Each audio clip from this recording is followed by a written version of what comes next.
Baik, bismillahirrahmanirrahim. Assalamualaikum warahmatullahi wabarakatuh. Nama saya Zuhalmi Azman dengan nombor matriks KID 210504080 daripada kelas Diploma Pendidikan Islam semester 1 kelas kedua. Baik, pada hari ini saya akan membentangkan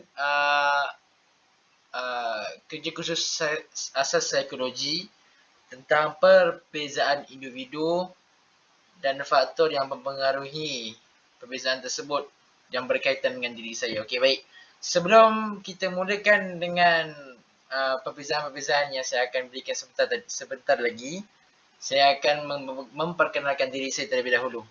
Nama saya Zulhalmi Azman. Nama saya pendek je, Zulhalmi Azman.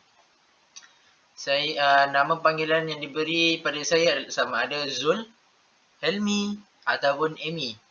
Zul dan Helmi kebanyakannya digunakan oleh rakan-rakan saya, rakan-rakan di sekolah ataupun rakan-rakan di tempat-tempat yang selalu saya berjumpa.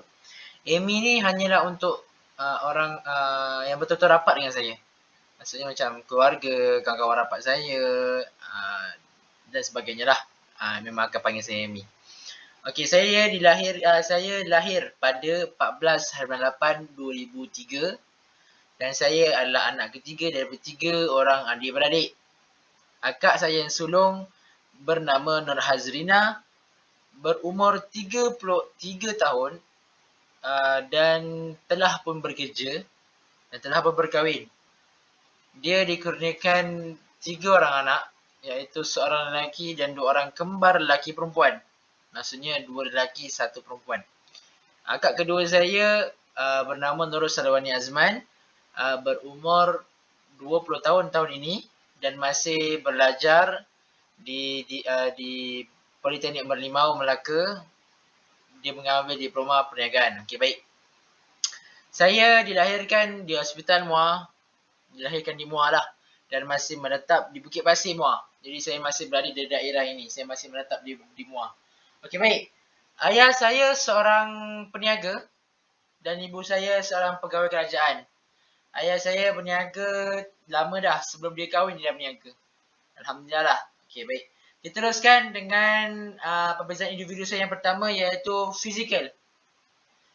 Fizikal saya adalah tinggi dan berbadan besar. Dekatkan kamera memang nampak saya macam kecil sikit, tapi sebenarnya saya berbadan besar. Saya tinggi. Saya tinggi. Saya juga mempunyai rupa yang tidak berapa tampan dan tidak pula terlalu buruk.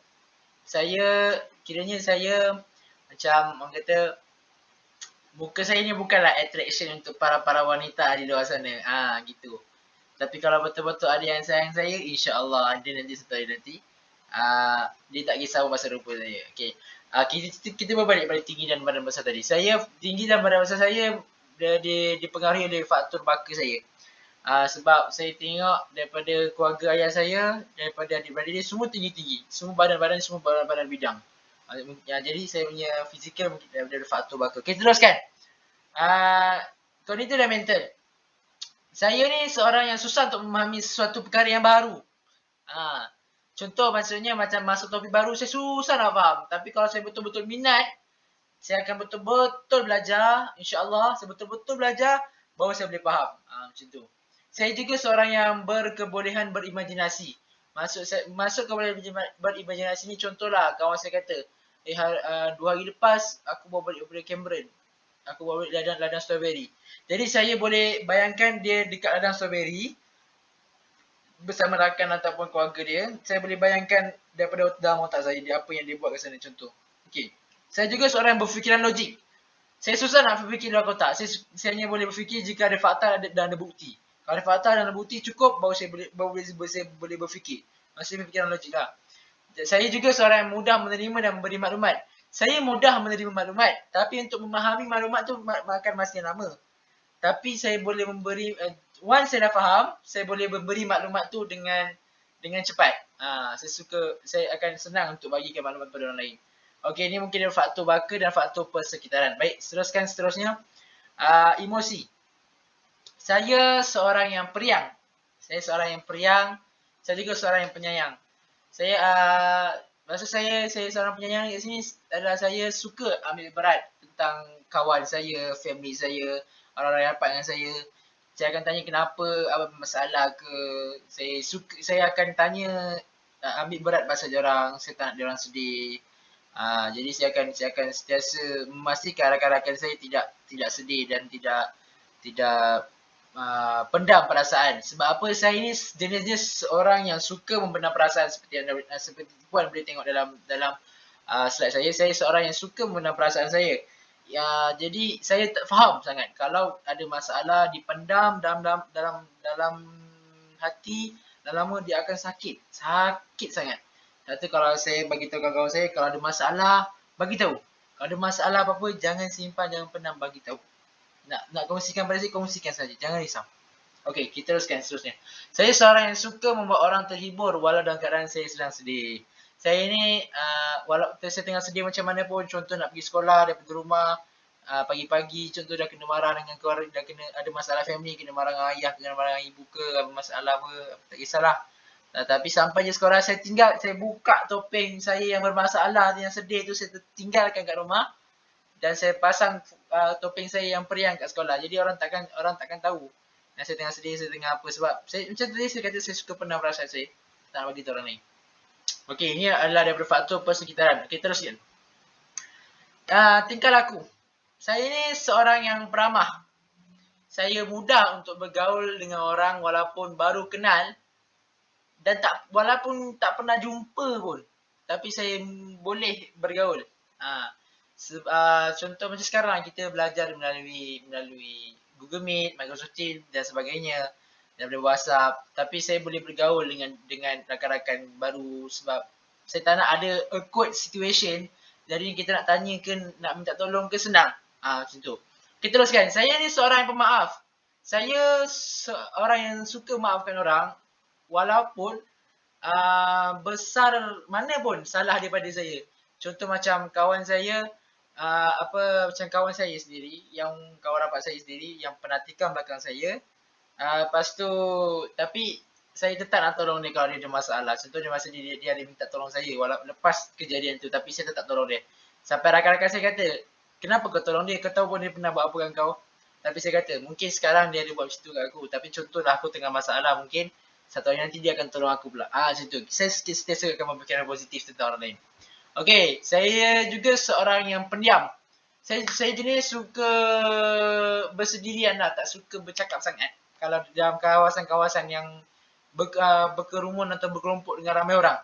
Contoh masa majlis syukuran, majlis perkahwinan, majlis penyempurnaan, apa semualah. Saya suka buat hal saya sendiri.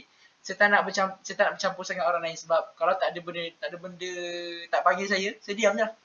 Okey, dia faktor emosi dia saya punya tingkah laku ni daripada faktor persekitaran. Baik. Kita teruskan. Social. Saya jenisnya seorang yang mudah bergaul dengan orang. Senanglah nak berinteraksi dengan orang lain. Dengan semua orang. Saya juga dapat memberikan kerjasama dengan komitmen sebagai satu kumpulan. Contoh dalam satu kumpulan tu, saya akan cuba sedaya upaya sebaik mungkin untuk mengeluarkan hasil peluh saya sendiri untuk menjadikan kumpulan tersebut kumpulan yang terbaik. Okey, baik. Saya juga seorang yang tidak suka bercakap jika tiada kepentingan. Maksudnya, kalau tak ada benda baik nak cakap, taklah cakap. Lebih baik kita diam daripada kita berkata-kata, betul? Okey, saya juga sentiasa menghormati antara satu sama lain. Tak kira umur, bangsa, warna kulit dan sebagainya. Kita perlu menghormati semua orang. Barulah kita nak orang-orang hormat kita. Kita pun kenalah hormat orang. Barulah orang boleh hormat kita. Ini sosial saya daripada faktor persekitaran. Okey, kita teruskan dengan nilai. Nilai-nilai yang ada dalam diri saya adalah saya seorang yang sayang dan menyayangi antara satu sama lain, tidak mengira siapa. Tidak kira bangsa dan sebagainya lah. Itu antara cara Nabi menyampaikan dakwah. Nabi menyampaikan dakwah, Nabi Nabi sayang semua orang, Nabi tak berdendam dengan orang lain. Walaupun macam mana Nabi kena ditindas, dia apa semua, tapi Nabi sabar, Nabi sayang dia orang. Nabi siap doa. Jadi itu cara saya. Saya nak sayang semua orang. Walaupun saya tak pernah jumpa, walaupun dia pernah buat sesakit hati atau sebagainya, saya akan tetap sayang dia orang macam mana saya sayang diri saya sendiri. Saya juga sabar dalam setiap cabaran dan dugaan. Contoh macam sekarang, dugaan saya adalah belajar online, susah nak faham. Tapi saya sabar je lah. Belajar, insyaAllah. Satu hari nanti ada hasil daripada usaha saya. Sebab saya tahu, segala benda yang kita lalui mesti ada hikmah di sebaliknya. Ingat, Allah bagi ujian sebab Allah tahu kita dihadapi. Allah bagi ujian sebab Allah nak mempersiapkan diri kita untuk bila berada di orang kata berada di dunia luar, di dunia yang nyata yang sebenar. Okey, saya juga seorang yang suka tolong-menolong dalam menyelesaikan satu masalah. Kalau masalah tu, kalau contoh saya ada masalah, walaupun saya ada masalah, tapi orang yang ada masalah, saya tolak masalah saya akan tolong masalah dia dulu. Saya selesaikan masalah dia dulu. Sebab nanti kan benda tu makin besar, nanti takut jadi pergaduhan, betul? Jadi kita selesaikan masalah tu dengan cara baik, dengan cara bincang elok-elok, tak perlu gaduh-gaduh. Settle, selesai, alhamdulillah. Saya juga seorang yang suka menggunakan bahasa yang baik bila berkata-kata dan tidak meninggikan suara. Saya jenisnya macam kalau nak bercakap tu cakap dengan perkara-perkara yang baik. Buat apa nak cakap tinggi-tinggi suara kan? Tiba-tiba nak tanpa sebab nak tinggi-tinggi suara. Orang tak sedar lah nak bercerita dengan kita kan. Jadi itulah caranya. Faktor-faktornya daripada faktor persekitaran. Okey, teruskan. Bakat atau minat. Saya pandai menyanyi. Itu bakat saya. Bakat saya pandai menyanyi. Tapi taklah maksudnya suara saya taklah unik. Tapi saya pandailah menyanyi. Okey, saya juga pandai bermain alat muzik. Macam puan tahu saya pandai main gitar. Saya juga pandai main alat-alat orkestra seperti piano, trumpet, euphonium, tuba, snare dan sebagainya lah. Saya juga boleh menjadi imam ataupun bilal. Ini saya tak tahu lah sama ada bakat ataupun tidak. Tapi pada saya, yang saya boleh kata saya boleh jadi imam dan bilal. Contoh dekat satu Bukit Pasir tu, yang mana-mana kenal saya, kalau saya pergi ke surau atau masjid mana-mana pun, kalau yang kenal saya memang akan suruh saya jadi imam atau bilal. Dan saya juga suka dan pandai bercerita. Saya memang suka bercerita tentang saya ataupun tentang benda. Saya suka bercerita dengan orang. Okey, saya jenis yang bukan suka masak. Tapi saya minat nak belajar memasak. Sebab apa? Saya badan besar, kuat makan. Jadi saya pun kena tahulah macam mana nak masak apa semua kan. Macam tu. Okey, bakat saya yang luar daripada yang saya ada adalah saya pandai berenang. Saya ajar kawan-kawan saya cara berenang. Alhamdulillah. Sampai sekarang dia orang masih pandai berenang disebabkan ajaran saya. Alhamdulillah, saya bersyukur dengan ilmu saya ajar yang sedikit. Tapi alhamdulillah dapat diluaskan, saya dapat pahala insya-Allah. Okey, ini dapat semua daripada faktor baka. Okey, seterusnya perwatakan. Saya ni seorang yang tegas, penyayang, peramah, mudah terasa. Saya ni seorang yang mudah sangat terasa, tapi saya pendam sebab saya suka pendam perasaan walaupun mudah saya terasa dengan orang lain. Saya juga jenis yang kuat sikit cemburu. Saya seorang yang betul-betul kuat cemburu. Kalau macam ada macam dengan family ke dengan apa ke, saya memang kuat cemburu lah. Lepas tu, tapi saya ni seorang yang pemaaf. Itu paling penting. Saya seorang yang pemaaf. Itu cara Nabi kan. Saya seorang yang pemaaf. Saya juga seorang yang setia. Saya memang setia orangnya. Saya kalau dah ada orang yang boleh layan kepada saya takkan layan orang lain. Contohnya macam tu. Okey, seterusnya penguasaan bahasa. Saya mahir dalam bahasa Melayu. Confirm lah kita orang Melayu, kita berada di Malaysia. Mesti kena pandai juga bahasa Melayu, bahasa ibunda kan. Okey, seterusnya saya boleh berbahasa Inggeris. Tahap penguasaan saya memuaskan lah. I can talk in English but not so well.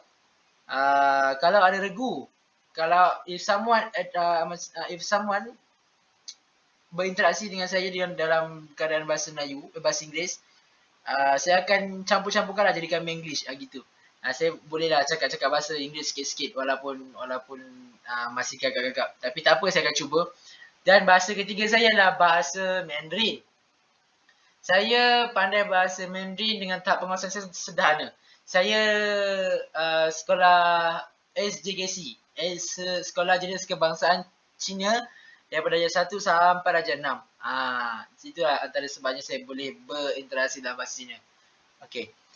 Seterusnya, Okay, kita teruskan dengan faktor yang mempengaruhi perbezaan individu. Kita ada macam saya kata tadi, saya ada faktor baka dan faktor persekitaran. Okey, apa dengan faktor baka? Faktor baka saya, contoh saya tinggi dan badan besar dan tegas dalam melakukan tanggungjawab. Ini adalah mengikut genetik ayah saya. Ayah saya memang badan besar dan tinggi, dan ayah saya memang jenis yang sangat tegas. Kalau ada masalah, kalau kita salah buat, memang kena lah. Biasalah ayah kan. Okey, jadi selain tu saya jenis yang pendiam, pemaaf dan penyabar. Ini mengikut daripada genetik ibu saya. Ibu saya jenis ni memang kalau tak ada kepentingan dia diam. Dia pun tak marah-marah sangat, maaf, dan dia juga seorang penyabar. Okey, teruskan persekitaran. Contoh persekitaran ni suka menolong orang lain, menghormati semua orang, pandai berdikari dan suka menyimpan. Suka menyimpan ni maksudnya saya suka menyimpan memori atau menyimpan apa lah? Menyimpan barang, menyimpan duit, menyimpan memori. Contoh menyimpan, tapi saya ada satu masalah. Kalau saya menyimpan duit, saya suka simpan duit. Tapi once saya mula nak keluarkan duit, saya tak dapat kontrol. Maksudnya saya macam boros habis. Gitu. Jadi saya akan, tak apa itu, saya akan cuba untuk perbaiki diri saya. Rumusannya, kesimpulannya, saya seorang yang berkebolehan dalam mengadaptasikan apa-apa situasi mengikut faktor baka maupun persekitaran.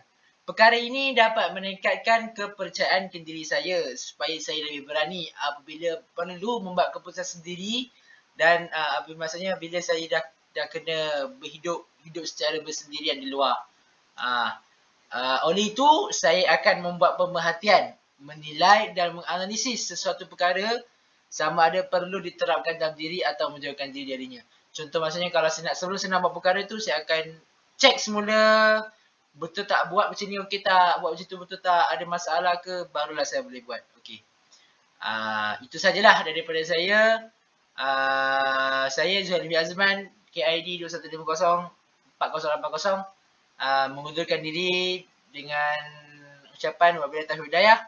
Wassalamualaikum warahmatullahi wabarakatuh dan sekian. Terima kasih.